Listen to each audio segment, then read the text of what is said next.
Welcome to another episode of New Zealand's Biggest Gap Year, where Robin and I a couple of years ago did 365 days of 365 activities in New Zealand. And today's activity is more of an activity you're likely to do if you're in New Zealand on a working holiday, and that's working on a dairy farm. So join us for the end of the video where we're going to go through some questions that you guys had about that during the first publishing of this video. So see you then.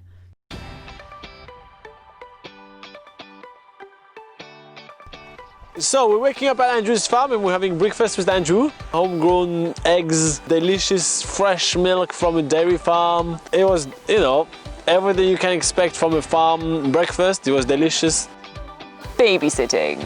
Something I don't think I've ever done in my life. I don't get on well with kids. I don't like kids. They don't like me. They always make a point of telling me that. So, to be fair, I'm not quite sure how this is going to go. But the good thing with Andrew and Vanessa's children is they are actually a delight.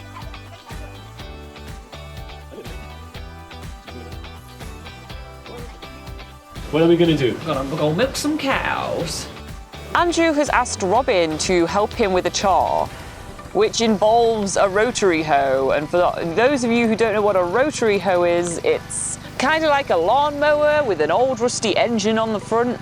It has two rotating blades on the front and two really thin wheels on the back. You push it, it digs up the earth, puts the fresh earth, like under earth on the top, and goes on its merry way. But it sort of needs a bit of guidance. It has two handles. You just got to guide it along and just make sure it's going in the right direction. Let's make it clear. This was a painful and lengthy process. This was as awful to do that it is for you to watch me doing it right now. This was a nightmare. It was so hard. Well, a couple of clumps here and there. Yep. Probably give you a 9.5. 9.5, Laura, give me a high five for 9.5. Ah, my hand hurts. Andrew has about 370 dairy cows in his farm, and so he's giving us a bit of a tour. Now the two kids kind of act like cow whisperer over there. The cows are kind of intrigued and looking at them, and they kind of line up together. It's kind of pretty fascinating how they're really comfortable in front of those gigantic animals. I mean, I'm stressed and I'm about 10 times the size of those kids.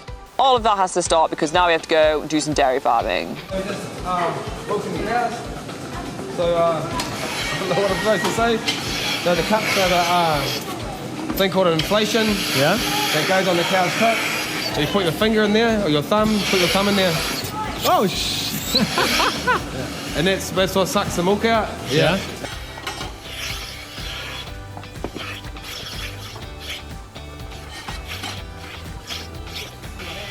So I take first try, and basically the car goes in the merry-go-rounds and then it starts moving. And while it's moving, I literally just have a few seconds to put the suction cup on the four teats so the milk can come out. Oh, that's going to happen to me, isn't it? But it's much harder to do than it looks, because first the whole stuff is moving, second the cows maybe don't like me playing with their tits so much, and third, well, obviously they are animals, right, so they all have different size and shape. Well, I failed the first time, I failed the second time, then at one point I'm kind of putting them on, but then poof, the whole section kept fall off. And I mean, it's something you need to get used to be able to do it properly and fast enough and all of that, so it takes skills. Robin does a pretty appalling job. Then it's my turn, and at first I'm like, okay, I can do this. The first cow I have, it goes super smoothly. I'm like, oh my God, I'm a natural at this. But then after that, the next 5 cows, I am completely ruining their day. I can see that. I put them in a bad mood. Cows are the most efficient animal on the planet. They can eat, milk and shit all at the same time, and we see this while they are rotating on a merry-go-round. Who else can say they've done that? And Andrew, which is also a dairy farmer, is kind of showing me more the ins and outs. So the first thing that he does is grabbing a cow tit and and kind of like pressuring it the right way to get the milk out. And if you pressure it the correct way, it can go quite far. It actually tastes really good. Yeah? Yeah, it does. I like it. That is literally as fresh as it gets. Like, how often am I gonna have a chance to literally try milk right out of the cow? Never.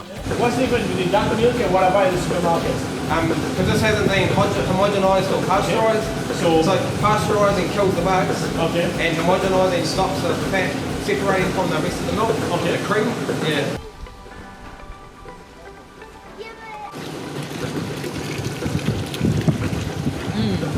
So what do you think, Laura? That's some good milk. Pretty rich, eh?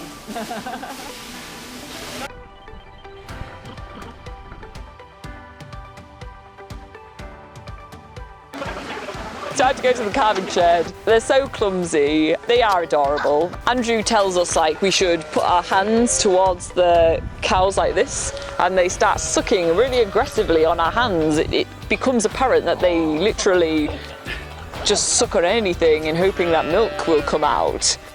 Can you believe that in only 2 years, those guys will be on that merry-go-round of milking mayhem? So Laura and I have just been delivered beer in the middle of the calf shed. I don't think you can do any better than that.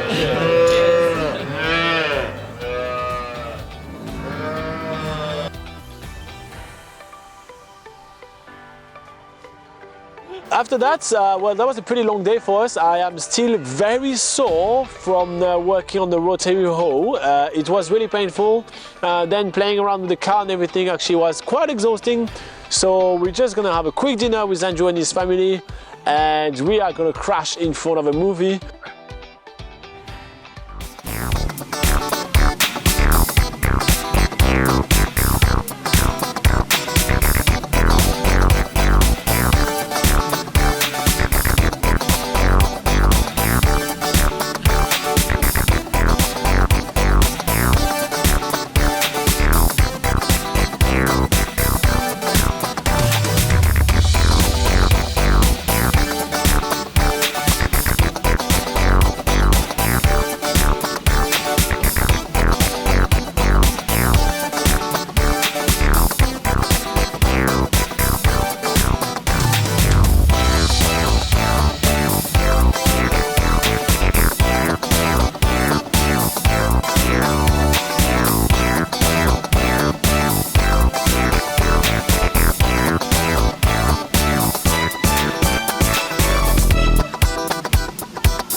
I hope you enjoyed that video, and more to the point, I hope you enjoyed Robin's amazing dancing. Now, we did get a couple of questions about dairy farming in New Zealand. We got a question from Angie saying, hey, I know you guys did this experience because you met the farmer in another episode, but how could someone traveling in New Zealand actually do a farming experience like this?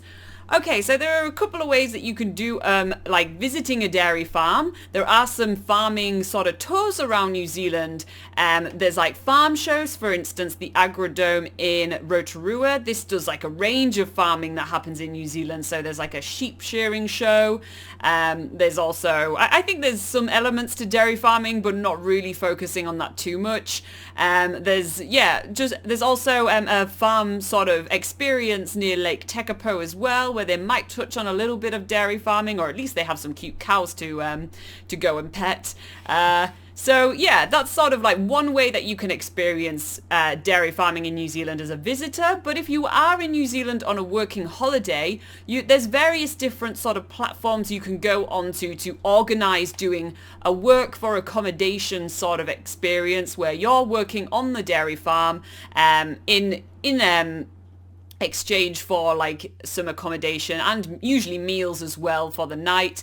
But there's also obviously paid jobs as well, where you're working on the dairy farm and being paid like a normal job. So, but for the working and accommodation experience, those are available through websites like Woof, which is wwoof.co.nz.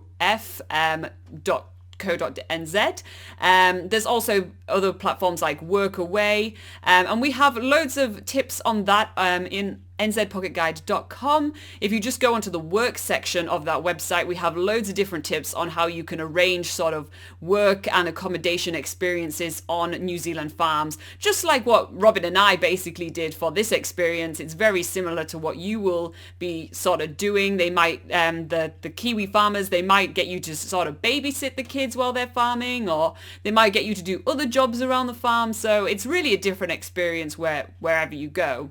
And just to have a look at some other comments that we got on that video, which they're just loading now. We also got an unofficial bucket list family saying, fun, we might go to a cow farm also. The wife has a friend that has one. So cool. Yeah, you'll probably have a lot of fun doing that. Anyway, that's it for this video. If you have any questions of your own, make sure to put them in the comments below. Otherwise, you can join us for our live Q&A session, which we do every single Sunday at 8 a.m. New Zealand time. And there you can ask your questions directly to us on the live chat. And like I mentioned, nzpocketguide.com is another good place to go and get your questions answered for travelling in New Zealand. All right, until the next video, see you later and travel safe.